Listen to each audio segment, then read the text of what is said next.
Civil প্রশাসনে কর্মরত সকল ক্যাডার নন ক্যাডার কর্মকর্তা কর্মচারীদের মধ্যে যারা ফ্যাসিস্টদের দোসর ও দুর্নীতিপরায়ণ তাদের অবিলম্বে চাকরি থেকে অপসারণের দাবি জানিয়েছে বৈষম্য বিরোধী কর্মচারী ঐক্য ফোরাম। সেই সাথে জানিয়েছে আইনের আওতায় আনার দাবি। সকালে রাজধানীর জাতীয় প্রেস ক্লাবে এক সংবাদ সম্মেলনে 5 দফা দাবি তুলে ধরে সংগঠনটি, যার মধ্যে অন্যতম সব চুক্তিভিত্তিক নিয়োগ বাতিল।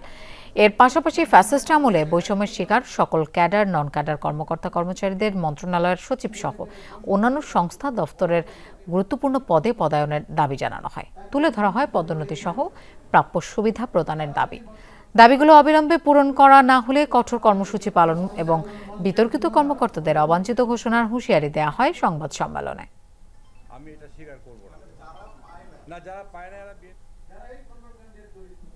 প্রশাসন থেকে আওয়ামী আস্থাভাজন, দলদাস, সুবিধাভোগী কর্মকর্তাদের অপসারণ করতে না পারলে একদিকে যেমন স্বচ্ছতা ও জবাবদিহিতামূলক প্রশাসন গড়ে তোলা যাবে না, অন্যদিকে পেশাদারিত্ব ও বুদ্ধিভিত্তিক আমলাতন্ত্র প্রতিষ্ঠা করা সম্ভব হবে না। তাদের ব্যাপারে ত্বরিত ব্যবস্থা নিতে হবে, না হলে আমরা নিজেরাই তাদেরকে অবাঞ্ছিত ঘোষণা করব।